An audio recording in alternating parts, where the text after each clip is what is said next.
প্রিয় বন্ধুরা, আনাচে কানাচের গাড়িতে চড়ে পথে পথে চলতে চলতে আমরা আজ এসে পৌঁছলাম এগরা মহকুমার পটাশপুর থানার অন্তর্গত বুলাকিপুর গ্রামের উত্তর প্রান্তে।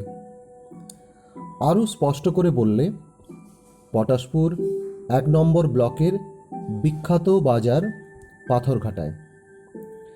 এই অঞ্চলের মানুষের জীবন জীবিকার অন্যতম প্রধান উৎস কেলেঘাই নদীর তীরে অবস্থিত এই গ্রাম্য হাট বা বাজারের সঙ্গে জড়িয়ে রয়েছে আকর্ষণীয় পৌরাণিক ও ঐতিহাসিক কাহিনী। পাথরঘাটা বাজার সংলগ্ন যে জলধারা এখন রয়েছে সেটি হলো কেলেঘাই নদীর আদি খাত।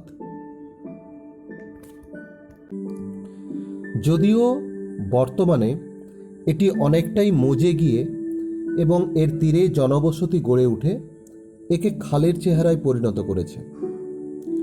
১৯৬৯ সালে কেন্দ্র ও রাজ্যের যৌথ উদ্যোগে সম্পাদিত কেলেঘাই নদী প্রকল্পে পুরনো নদী খাতের বাঁকের দু প্রান্তকে বাঁধ দিয়ে যুক্ত করে নদীকে বর্তমান খাতে বইয়ে দেওয়া হয় এবং এর দ্বারা সংলগ্ন নদী দ্বারা বিচ্ছিন্ন সুবিশাল সেলমাবাদ গ্রামকে মূল ভূখণ্ডের সঙ্গে জুড়ে দেওয়া সম্ভব হয়।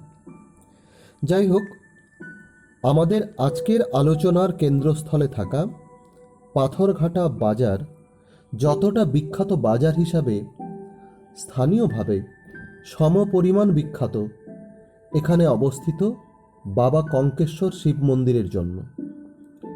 বাহ্যিকভাবে জৌলুসহীন সাদামাটা এই গ্রাম্য শিব মন্দির কিন্তু ঐতিহ্যের দিক থেকে অনেক অনেক বেশি উজ্জ্বল, কারণ এর সঙ্গে যোগ রয়েছে মহাভারতের পাণ্ডবদের অজ্ঞাতবাস পর্বের।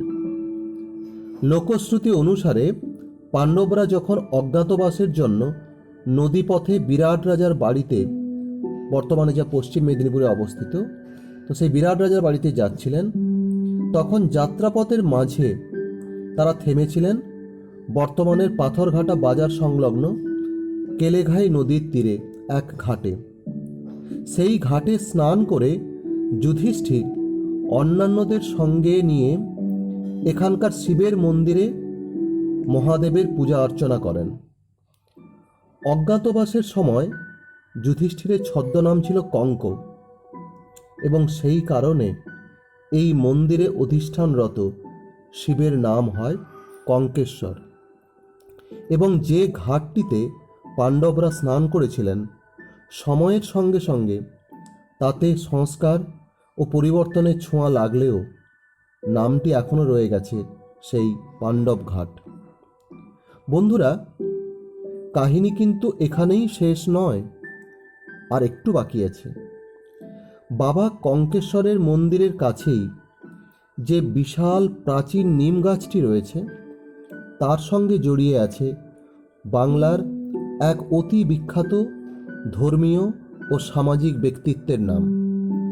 তিনি হলেন শ্রী চৈতন্যদেব।